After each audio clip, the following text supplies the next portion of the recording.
La paracha Kitavo, elle est aussi très dure et très sérieuse comme celle de Kitetse. Elle est assez violente. Elle parle de malédiction. Et c'est assez euh, intéressant que ces parachutes arrivent en plein été quand on est en vacances pour contrebalancer la joie ou l'insouciance qu'on pourrait avoir. C'est pour ne pas nous laisser une minute tranquille. Il faut toujours penser à l'étude de la Torah. Donc, le début, ça parle des bikurim, des prémices. C'est ma paracha de quand j'avais 13 ans. En fait, pas tout à fait ma paracha, mais le rabbin s'était trompé, m'avait donné cette paracha au lieu de ma paracha. Donc je la connais par cœur. Ve'aya kitavo el haaretz asher adoshem elokecha noten lecha nachala virishta ve'yashavta ba ve'lakarta mereshit kol peri adama. Donc, après la conquête d'Israël, on va devoir donner les bikurim. Donc on devra prendre les prémices des fruits de la terre. On n'est pas glouton. Après une longue attente, on a les premiers fruits qui sortent de l'arbre. On va pas tout de suite les mettre dans la bouche. On va les garder de côté parce que c'est pour le Kohen. C'est un peu contre la gloutonnerie. La gloutonnerie, c'est on découvre entre la paracha précédente et cette paracha que c'est un péché. Mais avant, il n'y avait aucun péché de gloutonnerie. C'est juste maintenant qu'on s'en rend compte. Et ça me fait penser que chez les chrétiens, c'est très mis en avant, c'est dans les 7 péchés capitaux. Chez nous, c'est pas vraiment mis en avant, mais ça fait partie de ce qui est pas bien, entre guillemets. Donc, tes prémices de la terre, tu les mettras dans un panier et tu iras à l'endroit, c'est-à-dire Jérusalem. Quand on dit l'endroit, c'est Jérusalem. Et tu diras au Kohen, je déclare à Hachem, ton Dieu, par respect pour le Kohen, on dit ton Dieu, alors que c'est notre Dieu, etc., qu'il m'a donné la terre. Juste, il y a quelqu'un qui fait qui dit, je crois que c'est Limon, qui dit que c'est une allusion au sage qui arrive avec ses mitzvot euh, vers l'ange Michael à sa mort. Donc, quand on meurt, on arrive avec ses mitzvot dans un panier et on les présente à Michael. Le Midrash dit que cette loi s'oppose à la gloutonnerie, j'en ai parlé. Donc, le Kohen, il prendra le panier et ensuite tu parleras. Un araméen, c'est Lavan, a voulu tuer mon ancêtre. Bien sûr, sur le chemin, Dieu lui a dit qu'il ne devait pas toucher à Yaakov. Il est descendu en Égypte en petit nombre. On est très modeste sur les origines, sur nos origines. Et c'est très unique dans l'Antiquité en général. Tous les peuples naissent grâce à des grands héros, pas chez les Juifs.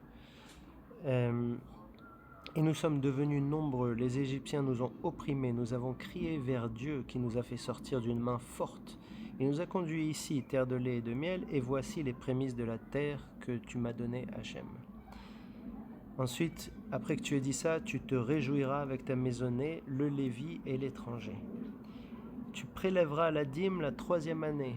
Alors la 3e année, ça veut dire 2 choses. Déjà, il faut laisser la orla, c'est-à-dire quand on plante un arbre, il ne faut pas toucher pendant 3 ans, mais c'est aussi le fait que tous les 3 ans, vous connaissez le détail, c'est pas tout à fait tous les 3 ans, mais disons que tous les 3 ans, on a le maaser Ani, et on va parler du maaser Ani, le maaser des pauvres, la dîme des pauvres. Donc tu te prélèveras la dîme la 3e année, c'est la dîme des pauvres, tu la donneras au Lévi, à l'étranger, la veuve, l'orphelin. C'est les 4 personnalités qu'on déclare pauvres. Lévi parce qu'il n'a pas hérité de terre, l'étranger qui est parmi nous parce qu'il est un peu perdu, il faut l'aimer comme nous-mêmes, puisque nous aussi on a été étrangers en Égypte. La veuve et l'orphelin n'ont pas de père et de mari pour être supportés. Tu diras devant Hachem, j'ai fait disparaître toute chose sacrée. Alors je crois que Rashi dit que c'est Pessah, parce que ça vient juste après le don de la dîme. Je n'ai pas mangé la dîme. Alors là, on revient à la dîme qu'on mange à Jérusalem, c'est-à-dire pas la Maserani, c'est le Maser Sheni. Je n'ai pas mangé la dîme en deuil intense ou en état d'impureté. Je n'ai pas utilisé le Maser pour le bien d'un mort. C'est-à-dire que le Maser Sheni, celui des 10% qui restent après qu'on ait donné certains Maser, Maser Rishon et les 2% au Kohen, eh ben, ce Maaser Sheni, t'as pas le droit tu dois aller le manger en Jérusalem, mais t'as pas le droit de le manger en état d'impureté si tu es en deuil, et aussi tu n'as pas le droit d'utiliser cet argent pour acheter un cercueil, par exemple. D'ailleurs, ça tranche avec les Égyptiens qui utilisaient beaucoup la charité pour la mort. Beaucoup de l'argent qu'ils mettaient de côté, qui était considéré comme la charité, c'était pour faire des beaux tombeaux et des choses comme ça. En ce jour, Dieu t'ordonne de faire les chukim et les mishpatim. Vous vous rappelez que c'est les lois de la Torah, certaines qu'on peut comprendre, mishpatim, et celles qu'on ne peut pas comprendre, les chukim. Comme par exemple manger kasher. Tu les accompliras de tout ton cœur, de toute ton âme. Et vous allez voir que c'est important de le faire avec le cœur, on va le voir plus tard. Tu as distingué Hachem, et Hachem t'a distingué pour que tu sois un peuple précieux pour observer les commandements et te rendre supérieur à tous les peuples. Donc là, on va parler maintenant des malédictions. Donc là, ça veut dire que si les Juifs ils se comportent bien, ils se comportent bien plus, ils étudient plus, surtout ils étudient, ensuite ils font ce qu'ils ont étudié, à ce moment-là, ils seront supérieurs à tous les peuples. Mais par contre, s'ils ne le font pas, on va voir que ça va être très différent. Sur le mont Ébal, tu érigeras de grandes pierres enduites de chaux, et tu y inscriras toutes les paroles de cette Torah. Cet autel sera fait sans fer, avec offrande, Ola et Shalom, c'est deux styles d'offrande. Ola, c'est pour être parfait, pour se parfaire, et Shalom, c'est pour remercier, la gratitude. Pour te réjouir devant Dieu. Alors, il s'agissait de 12 pierres. La Torah, elle est écrite en 70 langues. Alors, je ne sais pas si c'est cette Torah, c'est-à-dire ce paragraphe, ou toute la Torah. C'est possible que ce soit toute la Torah, parce que si vous regardez le code d'Hammurabi, il y a quand même énormément de choses faites, de choses écrites sur une toute petite pierre. C'est très possible de prendre une grosse pierre, 12 pierres d'ailleurs, et écrire toute la Torah. Et c'est 70 langues pour que les Cananéens soient avertis de ce qui arrive. Et c'est sur le mont Ébal, parce qu'on va voir, le mont Ébal, il est fait pour maudire, et pour atténuer les malédictions, on met la Torah là-bas. Et puis Josué, il rajoutera 12 pierres identiques à l'entrée ou dans le Jourdain pour avertir les étrangers qui viennent en Israël que l'Israël, c'est un pays de Torah. Donc pour bénir, sur le mont Gézirim, il y aura Simon, Lévi, Issachar, Joseph, Benjamin, Judas, c'est-à-dire que des fils de Rachel et Léa. Et pour maudire, sur le mont Ébal, il y aura Réhouven, Gad, Asher, Zvouloun, Dan, Naphtali. Alors à part Zvouloun et Réhouven, c'est tous des enfants de Bila et Zilpa, mais pour faire 6, ils ont rajouté 2 enfants de Rachel et Léa, dont Réhouven qui est l'aîné. Et ça montre que ce qu'il a fait, c'est sans doute une faute très grave pour perdre son droit d'aînesse, parce que... bref, c'était dans une autre paracha. Les anciens parmi les Lévis, il y a marqué dans la Torah les Lévis, mais en commentaire, les anciens parmi les Lévis, disent d'une voix forte. Alors ils seraient au milieu, et puis il y aurait les deux monts des deux côtés. Les Lévis, ils crient. 12 malédictions. Et c'est que des malédictions d'actes individuels qui sont faits en général en secret.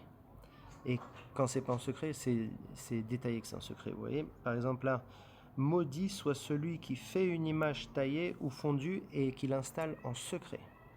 Voilà. S'il ne le fait pas en secret, ça ne rentre pas dans ces malédictions. Dans Berukota, il y avait les fautes collectives. Ici, c'est les fautes individuelles faites en secret. Maudit soit celui qui méprise père et mère. Maudit soit celui qui déplace la borne de son voisin pour gagner du terrain. Maudit soit celui qui égare l'aveugle sur la route. Maudit soit celui qui détourne le jugement d'un étranger, d'une veuve, d'un orphelin. Donc là, on en est à 5. Ensuite, il y a plusieurs cohabitations. Maudit celui qui cohabite avec époux de son père, tout animal, sœur ou demi-sœur, belle-mère. Donc là, il y a 4 malédictions sur les relations incestueuses et zoophiles.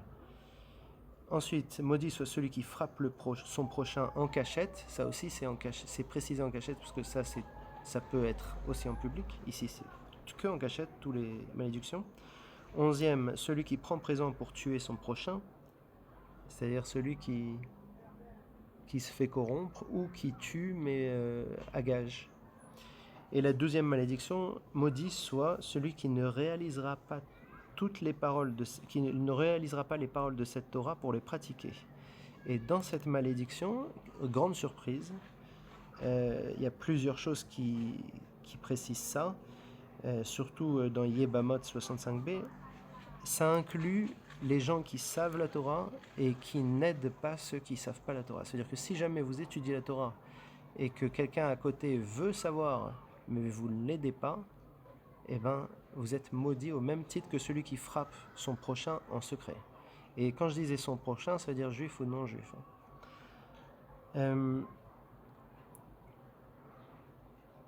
Yebamot 65b, il précise que c'est un commandement de prêcher à ceux qui veulent écouter, mais si quelqu'un ne veut pas écouter, par contre, le commandement, c'est de ne pas prêcher. Donc si quelqu'un ne veut pas savoir, il ne faut pas lui dire. C'est pas qu'il faut essayer de lui dire, non, il ne faut pas lui dire. Donc en pratique, il y avait d'un côté la bénédiction, ensuite la malédiction correspondante, ensuite Amen, et il y en avait 12 fois comme ça, ces 12 malédictions que je viens de dire. Ce fut le jour de l'entrée en Eretz Israël. Une remarque, ici la Torah elle est acceptée librement alors qu'au Sinaï elle avait été faite sous contrainte. Et donc voilà, c'est un peu différent des parachas précédentes. Et aussi le fait que les malédictions sur Bechukotai étaient collectives alors qu'ici c'est individuel. Donc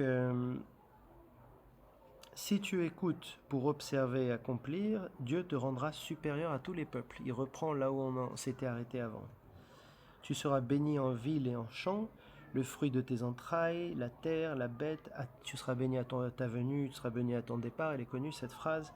Tes ennemis seront frappés devant toi, ils sortiront contre toi par un chemin et s'enfuiront par 7 chemins. Béni dans ton grenier, dans toute entreprise, tu seras maintenu comme un peuple saint si tu observes. Sinon, on n'est plus un peuple saint. Le Or HaChaim et les Sforno, ils disent que jusque-là, on ne parlait que des récompenses pour l'étude de la Torah, même pas pour la pratique. Sforno, il précise si l'étude de la Torah est ton activité principale. Maintenant, on va parler des bienfaits si tu pratiques. Donc si tu observes, à présent la pratique, bienfaits infinis sur la terre que Hachem a juré de donner à tes ancêtres, trésor de bonté, pluie en son temps, tu prêteras à de nombreux peuples, mais toi tu n'emprunteras pas. Sous-entendu, tu es tellement riche que tu peux te permettre de prêter sans intérêt. À de nombreux peuples, tu peux même prêter à intérêt, tu peux gagner sans rien faire. Hachem te placera à la tête et non à la queue. Il te placera en haut et non en bas. Voilà. Mais, si tu n'écoutes pas Dieu pour observer, et là on va voir, ça va être des malédictions terribles. Vraiment très difficiles à écouter et à imaginer, surtout qu'elles se sont réalisées. Tu seras maudit dans la ville et les champs, maudit le fruit de tes entrailles, de la terre, de bétail. Tu seras maudit à ta venue, tu seras maudit à ton départ. Hachem enverra le manque, le désarroi, l'angoisse dans toutes tes actions jusqu'à l'anéantissement. Juste une remarque, pourquoi on utilise le mot Hachem? Hachem, c'est le nom de Dieu qui est miséricordieux. Pourquoi on utiliserait la miséricorde alors qu'on parle de malédiction et de malheur? Alors j'ai réfléchi pas mal à ça. Le Midrash il dit que parfois les malédictions c'est bien pour le peuple d'Israël. Mais en fait, en y réfléchissant un peu mieux, le but de certaines malédictions est bienveillant. Par exemple, on est dispersé à travers la terre, mais ça nous empêche d'être exterminés à 100%. Les enfants sont en exil, mais ça évite une mauvaise éducation de parents qui seraient de grands pécheurs, par exemple. Le temple a été détruit, mais quelque part, les prêtres étaient extrêmement corrompus. Et si jamais le temple n'avait pas été détruit, on aurait un équivalent du pape. Vous savez que les papes, ils ont toujours été très puissants et parfois ils ont eu des armées, ils étaient plus forts que certains pays. Et ils étaient complètement dépravés parfois. Et c'est eux qui ont dirigé la chrétienté. et qui interdisait d'ailleurs aux chrétiens d'accéder aux livres saints. Et encore maintenant, ils ont des caves dans lesquelles personne ne peut aller. Donc pour éviter ces abus, il vaut mieux détruire le temple. Aujourd'hui, chez les juifs, il y a quelques sectes qui sont corrompues aussi, de la même manière. Il y a des sectes avec leurs gourous, mais c'est des sectes éparses et elles ne représentent pas le judaïsme et elles n'ont pas l'emprise sur tout le peuple, elles ont l'emprise que sur leur petite communauté. Donc ensuite, il parle de la peste, de la perte de la terre, de l'inflammation, de la fièvre, de l'épée, du vent, de la sécheresse, du ciel de cuivre et de la terre de fer. Moïse, il est plus sympa que Dieu parce qu'il dit ciel de cuivre et terre de fer, alors que dans Bechukotai, c'était ciel de fer et terre de cuivre. Le cuivre, il suinte, il est un peu mouillé, donc quand c'est la terre, c'est pourri. Et le ciel de fer, il n'a pas une goutte. Alors que là, c'est le ciel de cuivre, donc il n'est pas complètement sec, mais la terre de fer, donc de toute façon, il n'y a pas de fruits dans les deux cas. C'est Rachi qui fait remarquer ça. Les pluies de poussière, tu sortiras vers l'ennemi par un chemin, tu t'enfuiras par 7. Donc c'est vraiment le miroir inverse de si jamais tu étudies la Torah. Ulcère en Égypte, maladie de peau dont tu ne guériras pas. Hachem te frappera de folie. Et là, on va voir que on est assez fort en littérature, nous les juifs, parce que on donne des images qui peuvent vraiment être... on peut les imaginer, quoi. Hachem te frappera de folie. Tu seras aveugle dans l'obscurité. Ça veut dire que non seulement tu es aveugle, mais en plus il n'y a personne pour t'aider. Tu échoueras, tu seras spolié, volé tous les jours et pas de sauveteur. Un homme étranger cohabitera avec ta fiancée. Et c'est vrai que les Grecs avaient décrété que toute fiancée devait se présenter devant le gouverneur de district pour cohabiter. C'est dans le Talmud de Jérusalem, Kedubot 1.8. Vous savez que les Juifs, ils ont une histoire parallèle qui a été écrite par les gens, les sages de leur temps. Donc, c'est pas comme les historiens sur lesquels on se fonde, qui ont chacun leur version de l'histoire. Nous, on a des historiens en temps réel. Et on garde leurs écrits. Tu n'habiteras pas la maison que tu as construite. Ton bœuf sera égorgé sous tes yeux sans que tu le manges. Ton âne sera volé devant toi. Fils et filles livrés à un autre peuple. Les Romains y sélectionnaient les plus beaux pour leur plaisir. Ça aussi, c'est dans nos écrits. Ils te manqueront tous les jours et tu seras impuissant. Tu deviendras fou du spectacle que tu verras. Tout ça, je trouve que c'est vraiment très bien écrit. En dehors du fait que c'est horrible, c'est vraiment très bien écrit. Éruption sur tes genoux, tes cuisses, tout le corps, Hachem te conduira, toi et le roi que tu auras choisi. C'est arrivé 2 fois. Pour Aristobule, lors de son conflit avec Hircan, c'est quand Aristobule et Hircan se disputaient la place de roi, et que Hircan il était en train de perdre parce qu'Aristobule il était moins fondé pour être roi, mais c'était lui qui était le plus populaire. Alors Hircan il est allé voir Pompée. Pompée il est arrivé à Jérusalem, il a mis Hircan en place pour quelque temps, pas très longtemps. Aristobule il a été conduit à Rome. Et Agrippa II, chez les Juifs on l'appelle Yanaï, lui aussi. Yanaï Agrippa II, une histoire incroyable. Déjà, il n'était pas du tout respecté. C'était pas vraiment un roi d'Israël, c'était un roi d'une petite région, mais sa sœur Bérénice, elle était la concubine de Titus qui a détruit le temple. Donc, la deuxième destruction du temple, c'était pas vraiment les Romains contre les Juifs, c'était les Juifs contre les Juifs. Les Romains, certains Juifs étaient pour.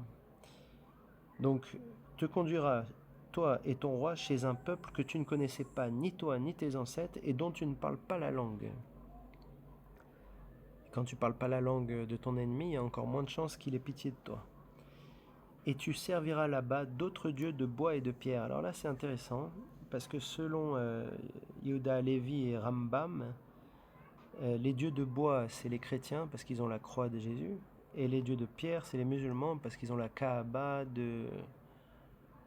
en Arabie Saoudite, je sais pas où, Médine, la Mecque sans doute. Tu seras source d'étonnement, sujet de conversation. L'étranger, d'ailleurs juste cette phrase, tu seras source d'étonnement, sujet de conversation, c'est vrai que Moi, j'ai toujours été surpris, même quand j'étais petit, je regardais par exemple un journal, j'étais très surpris qu'on parlait des Juifs, parce que je me suis dit, on est une toute petite communauté, et on parle de nous, ils sont tellement gentils. En fait, c'est pas toujours gentil, mais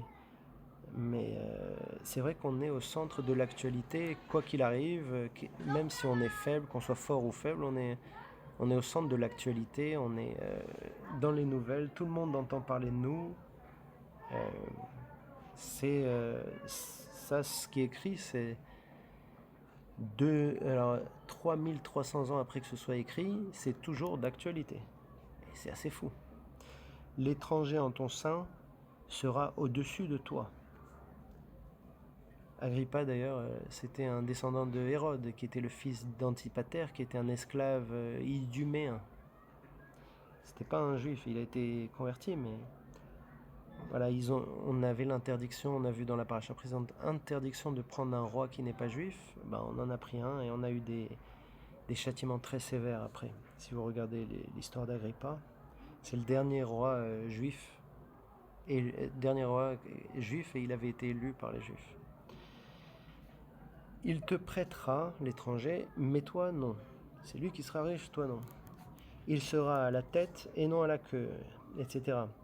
Ton ennemi t'asservira dans la faim, mettra un joug de fer sur ton cou, jusqu'à l'anéantissement. Chaque fois qu'il y a marqué jusqu'à, et souvent jusqu'à l'anéantissement, ça veut dire que l'anéantissement c'est la limite ultime, mais il n'est pas obligé d'aller jusque-là. Il peut aller entre là et l'anéantissement. Il n'est pas obligé d'aller jusqu'au bout. Car tu n'as pas servi Dieu dans la joie. C'est ce que je disais tout à l'heure. Pourquoi je disais que la joie c'est très important, on va en reparler. Il faut absolument servir Dieu dans la joie. C'est-à-dire il faut craindre Dieu. Tout ce qui demande Dieu c'est de la crainte, mais il faut aussi avoir de la joie. Donc c'est un petit peu le sentiment qu'on a envers nos parents. En même temps on les craint et en même temps on les aime. Et ben on doit avoir la même chose avec Dieu. Et puis c'est important surtout d'être satisfait quand tout va bien, de se satisfaire de ce qu'on a. Bon, si jamais on est persécuté, je dis pas, mais tant que tout va bien, il n'y a aucune raison de se plaindre. Il faut être dans la joie. Hachem amènera un peuple venu de loin. Alors ça c'est assez impressionnant parce que quelque part c'est, comment dire, c'est une prophétie incroyable. Si jamais c'est écrit il y a 3300 ans, c'est vraiment incroyable. Comme un aigle, arrogant et sans égard pour le vieillard et les enfants. Alors les prophètes à l'époque ils pensaient que c'était la Syrie et la Babylonie. Ramban ils pensaient que c'était Rome, puisque eux aussi ils avaient leurs règles. Et d'ailleurs il disait, Trajan il est arrivé rapidement à Alexandrie, il a tué tous les juifs là-bas. Il est arrivé comme un aigle. Tu mangeras tes enfants même si tu es délicat. Les plaies d'Égypte s'attacheront à toi, les plaies d'Égypte que tu as craint. Hachem te ramènera en Égypte et il n'y aura pas d'acheteur. Yosef Karo il dit parce qu'il se rappelle les 10 plaies. Mais je pense qu'il y a des meilleurs commentaires. À l'époque d'Aman, il faut savoir que les Juifs ils étaient invendables parce qu'il y avait le décret d'extermination. Et d'ailleurs, on sait qu'ils étaient vendus comme esclaves, puisque Esther, elle dit, au moment de plaider la cause des Juifs, elle dit si ça avait été que l'asservissement, je me serais tué. Mais là, maintenant, c'est Aman qui veut nous anéantir de l'enfant jusqu'au vieillard. N'est-ce pas? Tu seras dispersé d'une extrémité de la terre à l'autre. Ça aussi, c'est incroyable. C'est incroyable parce que c'est 2000 ans plus tard que les musulmans sont arrivés disperser les juifs. Les juifs ils étaient entre la Babylonie et Israël. Et les musulmans ils sont arrivés en l'an 800 peut-être pour conquérir toute l'Afrique du Nord jusqu'à l'Espagne et aussi la Turquie. Ça. Donc là les juifs ils se sont étendus, ils sont partis un peu partout. D'ailleurs, le rabbi Ménassé Ben Israël, qui vivait dans les Pays-Bas de 1604 à 1657, il se disait que la prophétie n'était pas encore complètement réalisée parce qu'en Angleterre, vous savez, c'était un pays où les Juifs n'avaient pas le droit de poser le pied, jusqu'à Cromwell. Donc, Rabbi Ménassé Ben Israël des Pays-Bas, il est venu voir Cromwell pour lui dire voilà, il faut que vous ameniez des Juifs en Angleterre puisque les Juifs, ils doivent être disséminés à tous les endroits de la Terre. Et l'Angleterre, c'est un angle de la Terre, donc il faut que c'est une extrémité, il faut que les Juifs y soient. Et donc il a encouragé l'immigration en Angleterre, hein. Et c'est là qu'on a eu les premiers Juifs en Angleterre qui étaient séfarades, pour la petite histoire. Par exemple, le grand économiste David Ricardo, il était séfarade, aussi Montefiore, le philanthrope, et beaucoup de gens comme ça, d'Israéli, le politicien. Maral de Prague, il demande pourquoi ces châtiments ils sont tellement sévères, hein. Tous ces châtiments, pourquoi c'est tellement sévère? Il dit, dans Yebamot 121b, il y a marqué que la voie d'Israël, c'est pas le milieu. C'est toujours soit l'excès de bénédiction, soit l'excès de malédiction. Il n'y a pas de juste milieu. Ensuite, Moïse y continue. Si après des pérégrinations et vous avez été témoin de miracles, vous n'étiez pas sous, vous n'avez pas bu d'alcool, vous êtes arrivé ici, et jusque-là, vous n'aviez pas le cœur de comprendre, et maintenant vous l'avez. Voilà, 40 ans après la sortie d'Égypte, c'est un petit peu la naissance du peuple juif, comme un bébé sort de chez sa mère. Et 40 ans après cet enfantement, on va dire, enfin vous avez le cœur à comprendre. C'est-à-dire que l'âge de maturité dans la Torah, c'est 40 ans. À partir de 40 ans, on peut commencer à étudier la Torah avec maturité et aussi à être responsable de ce qu'on fait. Avant, c'est un peu négociable, on va dire. Mais à partir de 40 ans, on vous appelle monsieur et il vaut mieux être un homme. Voilà, c'est tout pour aujourd'hui. À la semaine prochaine.